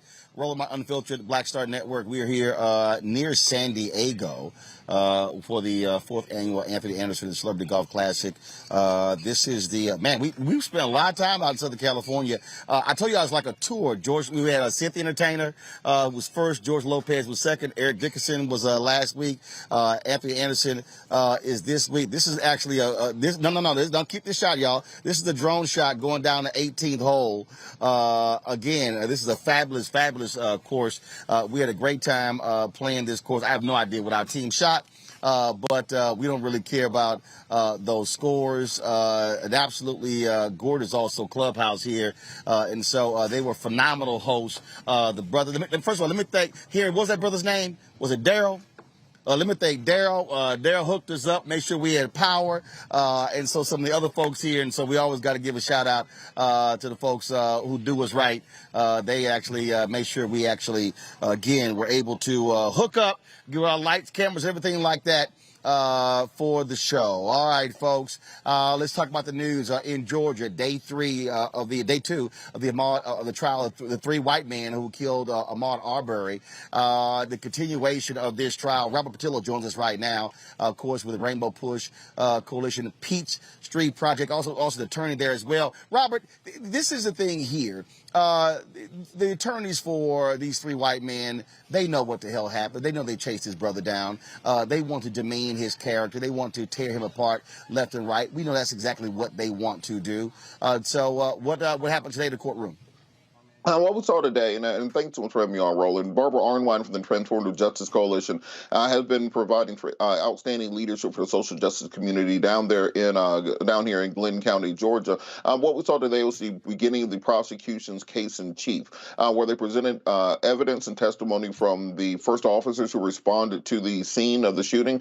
They had one of the officers recount what he recorded on his body cam, as opposed to simply showing the body cam footage to the jury. They also presented the murder weapon to the jury and explained that the shotgun was covered in Ahmaud Arbery's blood even until this day, because that evidence has been stored since the time of that shooting. Additionally, they interviewed other first responders who did respond, including very graphic photographic evidence which was presented to the jury in order to establish their case in chief that this was indeed an intentional killing by the McMichaels and also their accomplice, Mr. Bryant.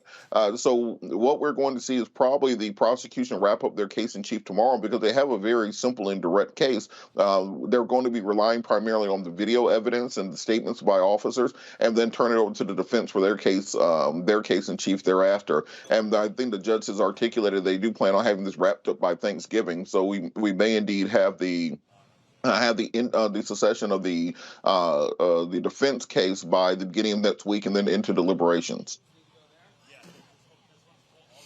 Do you believe that the prosecution is going to be as methodical in this case as we saw in the trial of Derek Chauvin, who killed George Floyd?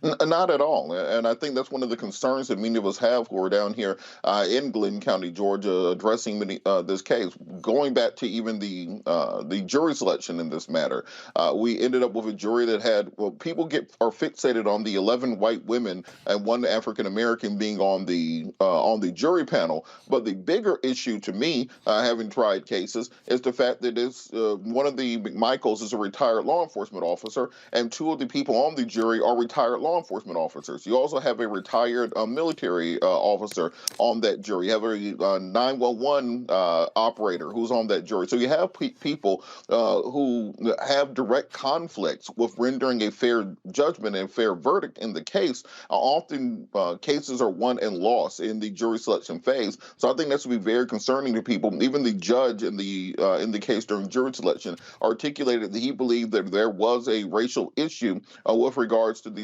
impaneling of this jury. However, because the state did not file what's called a McCullough motion, which would challenge the peremptory strikes issued by the defense, there's nothing the judge could really do to re-impanel a jury. Additionally, during the voir dire process, we did see very racially inflammatory questioning by the defense counsel that was never objected to by the prosecution, that was not brought up in a motion that could have removed some of these people from the jury. Questions such as, are you familiar with Black Lives Matter? Have you seen the Ahmaud Arbery mural in Glenn County? Have you participated in any of the Black Lives Matter marches of social justice? Those sorts of things. Things that are very clearly meant to weed out many of the African Americans who were attempted to be on the jury and that were not objected to by the prosecution. At the end of the day, this prosecutor, Lisa, I think, Dunawinski, something along those lines, she was appointed by Chris Carr, the Republican Attorney General for Georgia. Initially, he appointed Johnette Holmes, the African American District Attorney from Cobb County. Once she did not win re-election, it was turned over to the rest of the prosecution team. So you no longer have kind of that safeguard of having an African American prosecutor working on the case. And I do think there are going to be serious questions as to the zealous nature of the prosecution as opposed to what we've seen in other cases around the country. All right, Rob Patillo, we certainly appreciate. Thanks for bringing us up to date on the trial there in Georgia. Thanks a lot. Thank you. All right, folks, got to go to a break. When we come back, our Black and Missing update. In addition, we'll also share more from here from the Anthony Anderson Celebrity Golf Classic, the 4th annual here in San Diego. We'll be back in a moment.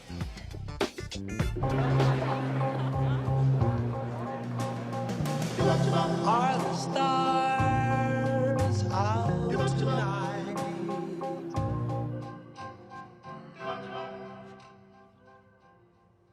Alexa, play our favorite song again. Okay. I only have eyes for you.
Maureen is saving big holiday shopping at Amazon. So now she's free to become Maureen the Merrier.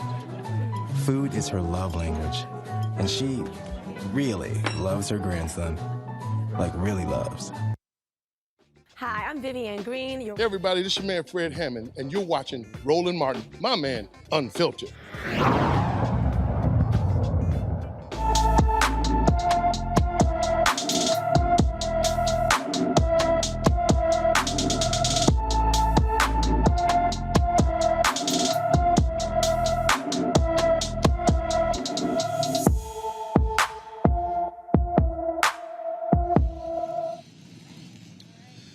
Since July 5th, 2021, 32-year-old Lopez Richardson has been missing from Rosenberg, Texas. Lopez is 6'2" tall, 210 pounds, with black hair and brown eyes. He was last seen wearing a solid black T-shirt and brown cargo-type camouflage pants. Lopez has medium-length dreadlocks, a mustache, and a full beard. He has an Emmett Till tattoo on his right hand, a flame tattoo on his right leg, and the words "Dear Life" tattooed on his eyelids. Lopez's white 2014 Dodge Ram pickup truck was found abandoned near the Oklahoma-Texas border in late July. If you have seen Lopez Richardson since his disappearance, know of his current whereabouts, or have any information whatsoever concerning his disappearance, please call the Rosenberg Police Department at 832-595-3700, 832-595-3700. Folks, let's not go to Missouri, where Kevin Strickland took the stand today, testified that he had no part in the 1978 murder. Now, he has been in jail for 43 years. And what's interesting about this is that the investigation by the office of the prosecutor, Jackson County Prosecutor Gene Peters Baker, Gene has said that Kevin Strickland should be freed from prison. Two other men admitted to the killings and said Strickland was not there at the time. There's also a key eyewitness who recanted her original test statement and said Strickland was not the shooter. Now, no word on whether when the judge is going to make the decision.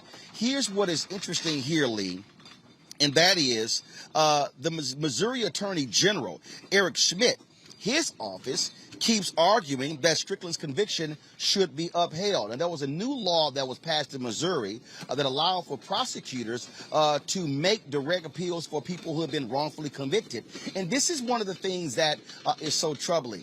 Here you have the prosecutor's office, the one that was responsible for the prosecution, saying the man should be freed from prison, but you got the Republican Attorney General who is saying, nope, upheld, upheld. I mean, this is the sort of nonsense that we're seeing, and this brother has been in prison for 43 years. Man, you know, this is a situation, as it seems like it just happens so too frequently, where, man, just err on the side of, caution, man. Just, if you have all of these things that have stacked up that it appears to be that this gentleman is innocent, let the man go. I mean, just it's time. Let him live out the remainder of his life. When you have including the last witness who was alive, let the man go. And again, I hate to make this a racial thing, but come on, man. We see this too often with brown and black people of color who have been incarcerated and without just due. And we find after 30, 40, 50 years that they're innocent. Man, it's just time to let this brother go. This is what's so crazy here on Congo. You have these Republicans who talk about being pro-life, and all they care about are keeping people locked up, and it's shameful. Here you have the prosecutor, where they've gone through a full investigation saying, free this man, yet the state attorney general is fighting it, saying, no, keep him in prison, keep him in prison. Even with all of these recanting and all the testimony, they still say, no, keep him locked up. 43 years.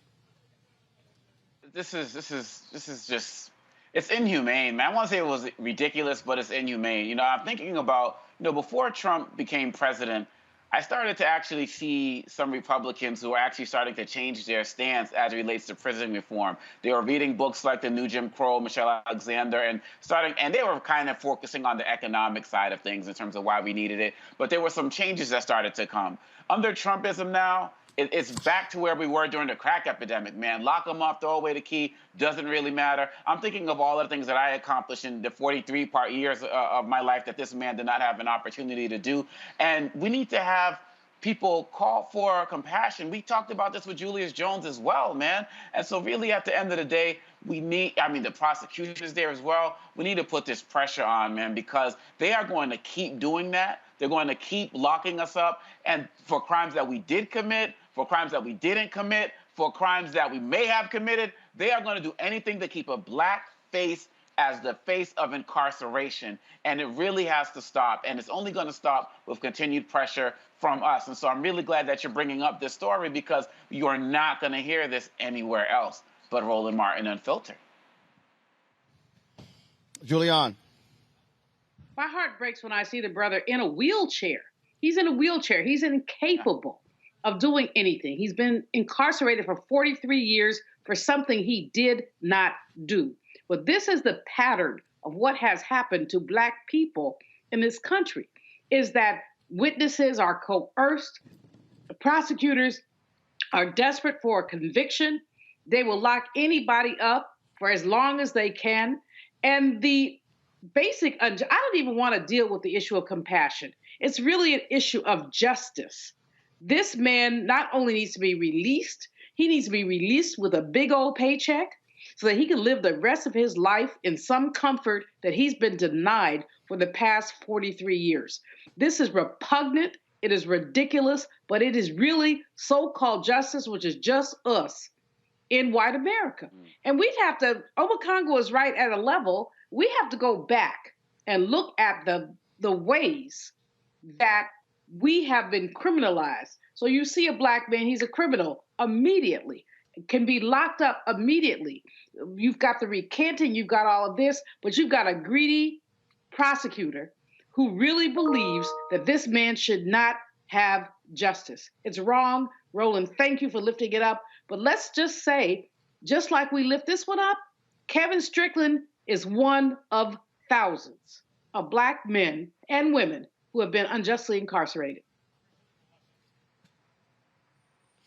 All right, folks, got to go to a break. First of all, let me just do this here. I'm going to thank the panel, Lee, Omakongo, and Julian. Thank you for joining me. We're a little bit later today. We're on the West Coast. Normally we're 6 to 8 p.m. Eastern, but 8 p.m. Eastern to 10 because we're out here on the West Coast. And so we surely thank you, three of you, for joining us on the panel today. When we come back, Ken Griffey Jr., Sterling Sharp. You know, we always ribbing each other. We'll show you some of the stuff that we took place a little bit earlier today at the 4th Annual Anthony Anderson Celebrity Golf Classic. Back on Roland Martin Unfiltered on the Black Star Network in a moment. Oh, that spin class was brutal. Well, you can try using the Buick's massaging seat. Ooh, yeah, that's nice. Can I use Apple CarPlay to put some music on? Sure, it's wireless. Pick something we all like. Okay, hold on. What's your Buick's Wi-Fi password? Buick Envision 2021. Oh, you should pick something stronger. That's really predictable. That's a really tight spot. Don't worry, I used to hate parallel parking. Me too. Hey. Really outdid yourself. Yes, we did. The all-new Buick Envision, an SUV built around you, all of you. Betty is saving big holiday shopping at Amazon. So now, she's free to become Bear Hug Betty. Settle in, kids. You'll be there a while. Ooh, where you going? Hi, I'm El DeBarge. Hey, yo, Peace World. What's going on? It's the Love King of R&B, Raheem Devon, and you're watching Roland Martin Unfiltered.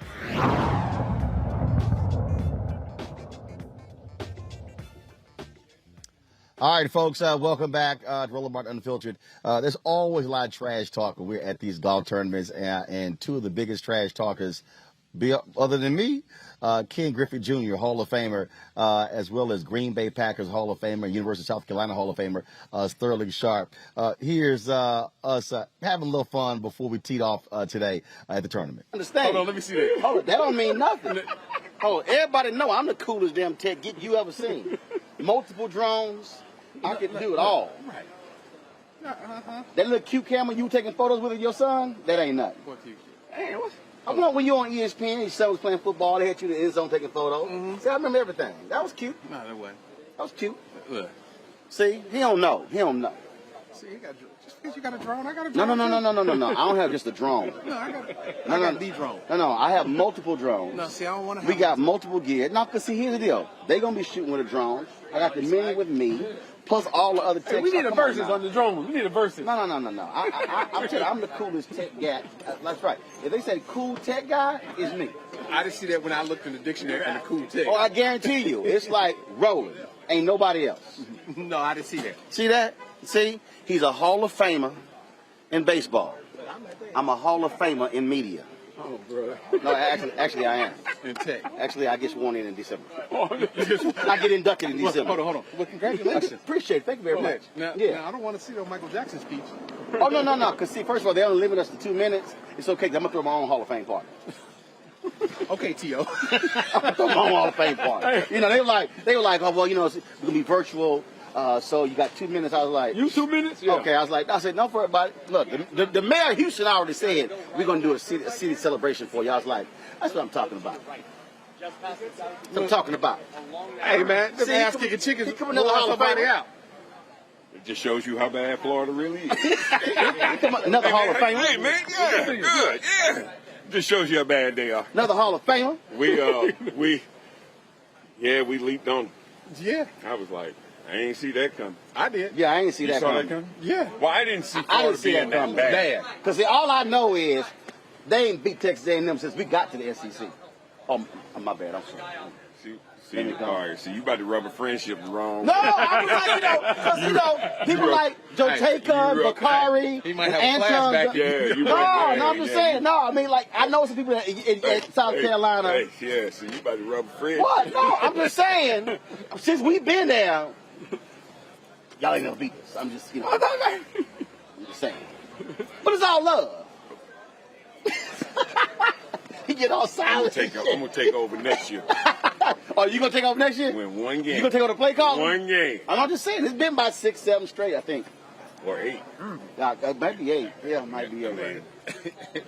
You like to rub it in, huh? Yeah. Or 8. If they spanked our ass 8 straight years, Shirley be like, y'all ain't won shit. He'd be on my ass. I would. You're right. I would. Hold on. Wait a minute. He told me last night what you said to him when he said his daddy couldn't stand you. He was a big-time Cowboy fan. Mm-hmm. And you like, yeah, because you know we put it on y'all. Yeah, I go into Dallas. I missed the show this morning. I go into Dallas. I be like, probably get 4 today. Score 4 times. Not 4 receptions. I went in there on Thanksgiving, man. I scored 28. They beat it 31-28. Like, man, I should have played defense. D'd up on Michael Irvin. D'd up Michael Irvin. That's funny. What you got in there? Oh, hands. Okay. Mizuno irons. Cleveland wedges. Oh. Okay. Whatever works. We try. We try. You looking for my bag? Yeah. Put that in the car. Bag is over there. I'll tell you. We always have a crazy good time talking a little trash. It's always a pleasure. I got one more to show y'all. Let's pay us a few more bills. We come back. I'll show you one more video from the 4th annual Anthony Anderson Celebrity Golf Classic here at the Bridges near San Diego, California. Back in a moment.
To be smart.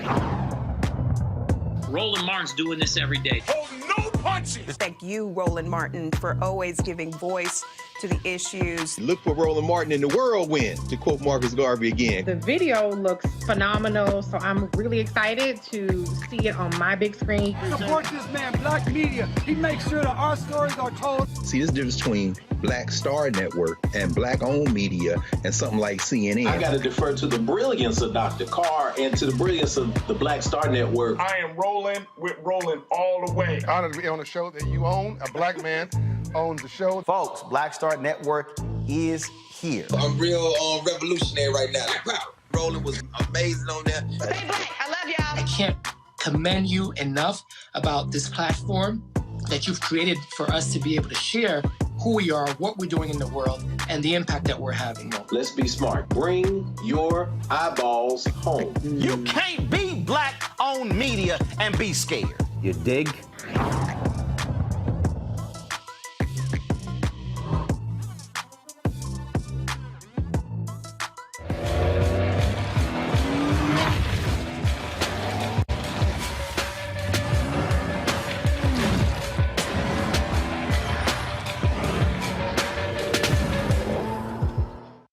Bishop TDJ. Hi, y'all doing? It's your favorite funny girl, Amanda Seals. Hi, I'm Anthony Brown from Anthony Brown and Group Therapy. What up, Lana Well, and you are watching Roland Martin Unfiltered.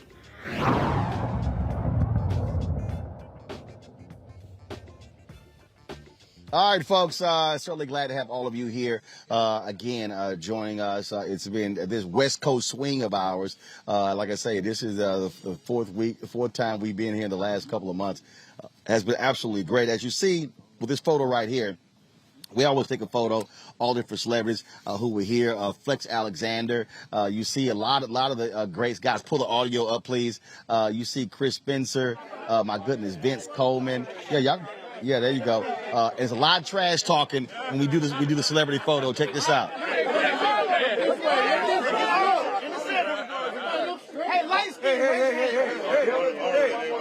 Excuse me. There's a whole bunch of lights. Want a good picture? Make sure you get there. Yeah, I can't see it. Yeah.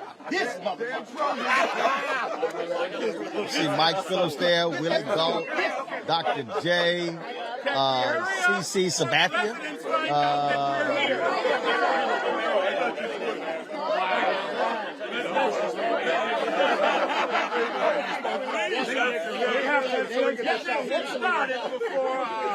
Yeah, just in case y'all see, so Henry zoomed in. You see Sid Entertainer. He had about 5 different colors of lavender on. So he was really. I bet Sid took all the lavender candles that they had on the golf course. They were all out. So it was. It's always cool to see all the peeps. And so we're certainly glad to be here, folks. That is it. We want to thank all of you for watching. This is why we do what we do. First of all, not only, of course, to be on the scene. You know, we had a great time playing golf, but bringing you these stories, bringing you these great faces. That's why we do what we do. Being black-owned, other folks. Look, we're the only black-owned media outlet here, and so Henry was out there shooting. Anton was out there shooting. We're bringing you this sort of stuff. And again, it's always a matter of having a great time here and being able to just give you a slice of what happens with many of these tournaments that you don't necessarily see other places as well. And so we certainly appreciate it. Thank you for the staff back in the office for working late as well. Tomorrow, we'll be broadcasting from Los Angeles. Y'all can go to the drone shot there. We're going to close out with this way. We're going to be in L.A. We're shooting episodes of Roland with Roland, a new show, 101 show that I'm going to be having on the Black Star Network. And so looking forward to that. And so we're going to be here in L.A. all week. And so we hope you guys can join us right here in Roland Martin Unfiltered. Don't forget to download the app, Black Star Network app, all various platforms. We appreciate that. Also, our Bring the Funk Fan Club, Cash App, $RM Unfiltered. Venmo is R. Y'all, no, stick with the drone, y'all. We good.